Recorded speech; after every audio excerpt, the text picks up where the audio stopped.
নমস্কার, আপনি দেখছেন ত্রিপুরা টাইম 24। গোমতী জেলার উদয়পুরে ৫ দফা দাবিকে সামনে রেখে সোমবার বিক্ষোভ মিছিল ও প্রতিবাদ কর্মসূচি পালন করল সিআইটিইউ উদয়পুর বিভাগীয় কমিটি। জামতলা এলাকা থেকে শুরু হওয়া মিছিলটি সেন্ট্রাল রোড, পুরনো মোটর স্ট্যান্ড, মহাদেব দিঘির পাড় ও নিউ টাউন রোড ঘুরে আবার জামতলায় এসে শেষ হয়। মিছিলে সংগঠনের কর্মী সমর্থকদের পাশাপাশি বহু শ্রমজীবী মানুষ অংশ নেন।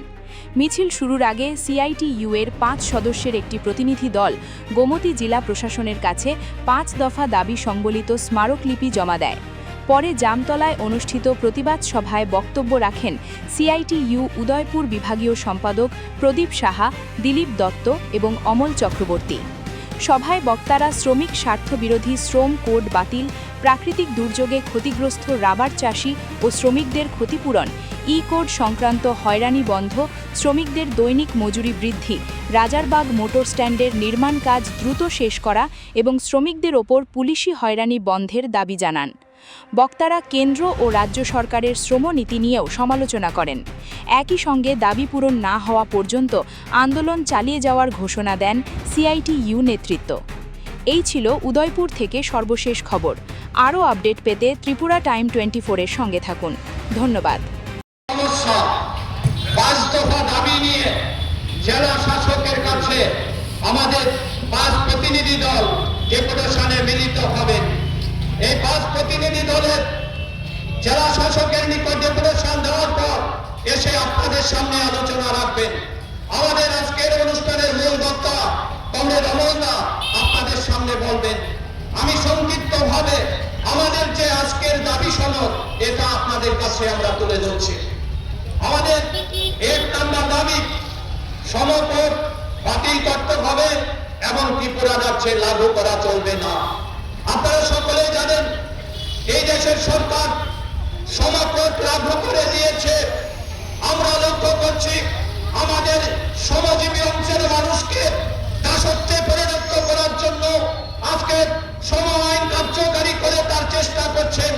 আমাদের শ্রমিকদের যে ইউনিয়ন করার অধিকার ছিল তা কেড়ে নিলেন।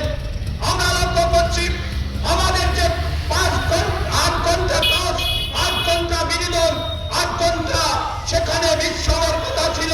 আমরা লক্ষ্য করছি এই শ্রম আইনের ফলে আজকে ১২ থেকে ১৩ ঘন্টা একজন শ্রমিক কাজ করতে হচ্ছে। এটাও আমাদের থেকে কেড়ে নিলেন। তার জন্য আমরা বলছি আমাদেরকে দাসত্বে করার জন্য চেষ্টা করছে। তাই আমরা দাবি করছি আমাদের শ্রমিকদের সাথে এই সমকোড বাতিল করতে হবে, রাজ্যে লাগু করা চলবে না। আমরা দাবি করছি, আপনারা শুনেছেন গত মে মাসে ওই ভাগবা ঘূর্ণিঝড়ে যারা রাবার চাষি এবং শ্রমিক ক্ষতিগ্রস্ত হয়েছেন, এর আগে আমরা জেলা শাসকের কাছে গিয়েছিলাম। আমাদের রাবার শ্রমিক ইউনিয়ন তার জন্য উদয়পুরে কর্মসূচি করে জেলা শাসকের কাছে ডেপুটেশন দিয়েছিলেন। আমরা সেই দাবিটাকে আমরা সেই দিন বলেছিলাম যারা উৎপাদক এবং যারা শ্রমিক যাদের ক্ষতিগ্রস্ত হয়েছে, হাজারো হাজারো গাছ, রাবার গাছ পড়ে গিয়েছিল জোরে, তাতে সেখানে কৃষক এবং যারা শ্রমিক তারা ক্ষতিগ্রস্ত হয়েছেন। আমরা দাবি করেছিলাম তাদের ক্ষতিপূরণ দিতে হবে। এই দাবি আবার পুনরায় করে রাজ্য সরকারকে জানান দিতে চায় এই দাবি ইতিমধ্যে যাতে কার্যকারী করে তাদেরকে, শ্রমিকদেরকে এবং উৎপাদক যারা তাদেরকে সাহায্য করে, এই দাবি আমরা করছি। আমরা দাবি করছি, আমরা লক্ষ্য করছি বামফ্রন্ট সরকারের আমলে রাজারবাগ স্ট্যান্ড কাজ শুরু হয়েছিল, ৮ বছর পেরিয়ে গেল, এখনো কাজটা সম্পন্ন করতে পারে না। তাই যাত্রী এবং শ্রমিকদের অসুবিধার সম্মুখীন হচ্ছে এবং সেই জন্য দ্রুত গতিতে কাজটা শেষ করার জন্য আমরা আবেদন করছি। আমরা লক্ষ্য করছি পরিবহন দপ্তরে পরিবহন শ্রমিক যারা তাদেরকে পুলিশের হয়রানি করছেন এবং তার জন্য পুলিশ হয়রানি বন্ধ করতে হবে, এই দাবি আমরা করছি। সাথে আপনারা সহমত পোষণ করেন না। বিজেপির রবার বাগান ভাঙেনি, বিজেপির ঘরের সন্তানের রবার বাগান তুফানে নষ্ট হয়নি, বিজেপির ঘরের রবার বাগান ঝঞ্ঝার মধ্যে নষ্ট হয়নি। আমরা তো বলছি না শুধু সিপিআইএম এর ঘরের রাবার বাগান ক্ষতিপূরণ দিতে হবে, আমরা তো বলছি না শুধু যারা লাল ঠান্ডা করে তাদের রাবার বাগানের ক্ষতিপূরণ দিতে হবে। আমরা বলছি আমাদের গরিব মুর্শিদাবাদ চাষি যারা আছে, যারা ঝাড়খণ্ড যাদের রবার নষ্ট হয়েছে, তাদেরকে ক্ষতিপূরণ দিতে হবে।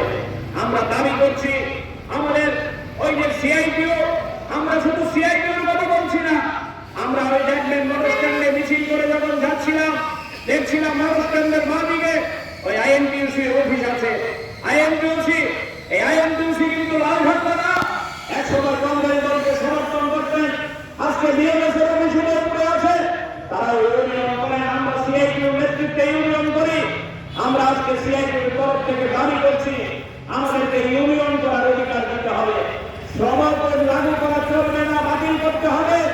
এই যে শ্রম কোড, আমাদের প্রদীপ রাজা স্লোগান দিলেন, আমাদের কংগ্রেস রাজা স্লোগান দিলেন, শ্রম কোড বাতিল করতে হবে। কেন আমরা এই আওয়াজ তুলছি শ্রম কোড বাতিল করতে হবে?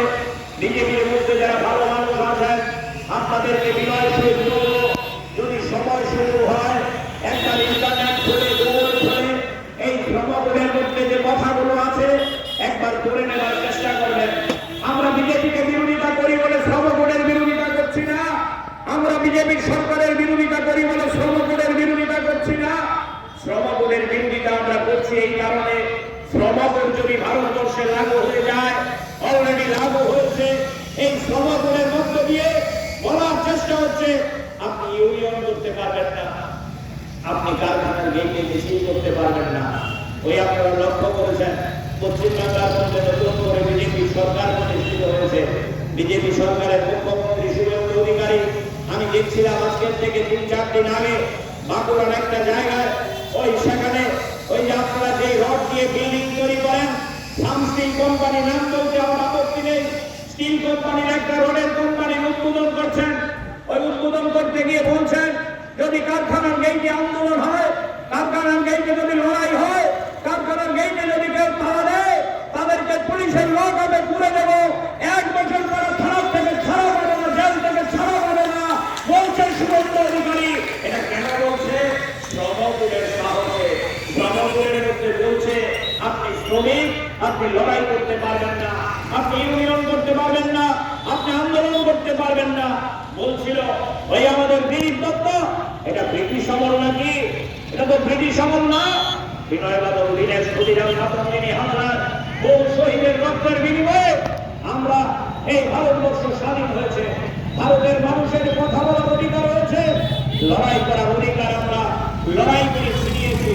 আপনারা এখানে যারা জানেন ব্রিটিশ আমল ছিল যখন, তখন মানুষ লড়াই করতে পারতো না, আন্দোলন করতে পারতো না, কথা বলতে পারতো না। কথা বললে তাদেরকে গ্রেফতার করে ওই আন্দামান সেরোডার জেলে পাঠিয়ে দেওয়া হতো, জেলখানায় আটকে রাখা হতো। ভগৎ সিংকে ফাঁসি কাস্টে ঝুলিয়েছে, বিনয় বাদল দীনেশকে ফাঁসি কাস্টে ঝুলিয়েছে। আর আজকে আমাদের দেশের রাজ্যের শাসক দল তারা বলছে লড়াই করলে আপনাদের জেলে ঢুকিয়ে দেওয়া হবে, লড়াই করা যাবে না, আন্দোলন করা যাবে না। আপনাদের অভিজ্ঞতা আছে উদয়পুরের মানুষের, আমরা যখন মিছিল করার জন্য, মিটিং করার জন্য অনুমতি চাই, 100টা অনুমতি চাইলে 80টা আমাদের অনুমতি দেওয়া হয় না। থানার থেকে বলে দেওয়া হয় আইন শৃঙ্খলা নেই, আপনি মিছিল করতে পারবেন না। এই মিছিল সবার মধ্যে সামিল হয়েছে।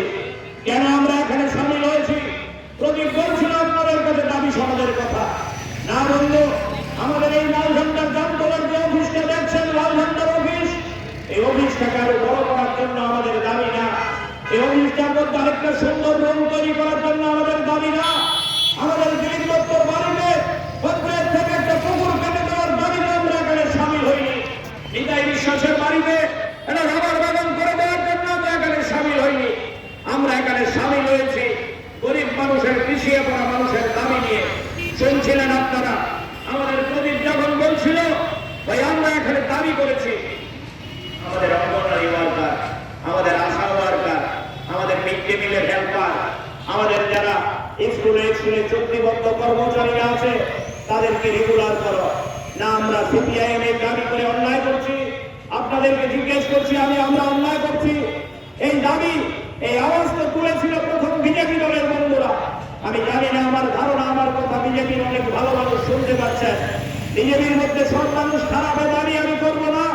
উদয়পুরের বিজেপির বন্ধুরা যারা আমার কথা শুনছেন দূর থেকে মাইকে, তাদেরকে জিজ্ঞেস করি, বলুন তো আপনারা 2018 সালের আগে আপনারা যে ভিশন ডকুমেন্ট তৈরি করেছিলেন, রমেশ স্কুলের সামনে, কেডিএ স্কুলের সামনে, গার্লস স্কুলের সামনে, হরিয়ানন্দ স্কুলের সামনে, বাংলা স্কুলের সামনে, কিল্লার স্কুলের সামনে আপনারা যে বড় বড় করে সাইনবোর্ড লাগিয়েছিলেন ভোট কেন্দ্রের সামনে, আপনাদের ভিশন ডকুমেন্ট, এই ভিশন ডকুমেন্টের মধ্যে অন্যতম দাবি ছিল আমরা যদি সরকারে আসি অঙ্গনওয়াড়ি ওয়ার্কাররা রেগুলার হবে, আমরা যদি সরকারে আসি মিড ডে মিল ওয়ার্কাররা রেগুলার হবে, আমরা যদি সরকারে আসি অঙ্গনওয়াড়ি হেল্পাররা রেগুলার হবে। 8 বছর অতিক্রান্ত, আমাদের কাছে খবর 3 মাসের বেতন আটকে থাকে, 4 মাসের বেতন আটকে থাকে, রেগুলার বেতন হয় না।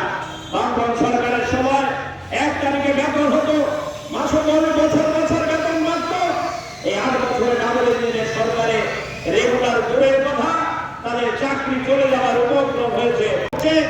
অঙ্গনওয়াড়ি সেন্টারগুলো আজকে ভুগছে, আমাদের যারা সোশ্যাল ওয়ার্কার আছে তারা বেতন পাচ্ছে না মাসের পর মাস। এই হচ্ছে আজকে রাজ্যের চেহারা। আমরা দাবি করেছি, তোমরা যে দাবি করেছ ভিশন ডকুমেন্টে 2018 সালে তাদেরকে রেগুলার করো, আমরা অন্যায় দাবি করেছি। বিজেপির মধ্যে যারা আমার কথা শুনছেন, আপনাদের কাছে বিনয়ের সহিত অনুরোধ করবো, আপনারাই তো এই স্লোগান দিয়েছিলেন, আপনারাই তো বর্তমান সরকারকে হটানোর জন্য এই দাবি করেছিলেন। তাহলে আজকে যখন আমরা লাল ঝান্ডার নেতৃত্বে ডিএম এর কাছে গণডেপুটেশনে এই দাবি নিয়ে যাচ্ছি, আমাদের দাবিকে কেন আপনারা সমর্থন করবেন না? কেন আমাদের দাবির সাথে সহমত পোষণ করবেন না? বিজেপির ভালো মানুষ যদি এগিয়ে এসে আমাদের এই দাবিকে সমর্থন করেন, আপনারা যদি বলেন ঝান্ডা বাদ দিয়ে একসাথে আপনাদের সাথে লড়াই করতে, এই দাবি নিয়ে প্রয়োজনে আপনাদের সাথে আমরা একসাথে লড়াই করতে রাজি, ঝান্ডা ফেলে দিয়ে, কিন্তু গরিব মানুষের পক্ষে আমরা আছি, গরিব মানুষের জন্য আমরা লড়াই করছি। এরকম কয়েকটা দাবি নিয়েই আজকে আমাদের এই গণডেপুটেশন। শুনছিলেন আপনারা, প্রদীপ বলছিল ঝড়ের মধ্যে, বৃষ্টির মধ্যে আমাদের রাবার চাষি যারা আছে তাদের গাছগুলো ভেঙে পড়েছে, নষ্ট হয়েছে, তাদেরকে ক্ষতিপূরণ দিতে হবে। অন্যায় দাবি। আপনি মোবাইলের সামনে, সংবাদ মাধ্যমের সামনে ভালো আছেন কিনা খারাপ আছেন এই কথাও আজকে সাহস করে বলা যায় না। ভারতবর্ষের সংবিধান আপনারা জানেন, এই সংবিধানের মধ্যে অনেকগুলো কথা বড় বড় করে লেখা আছে।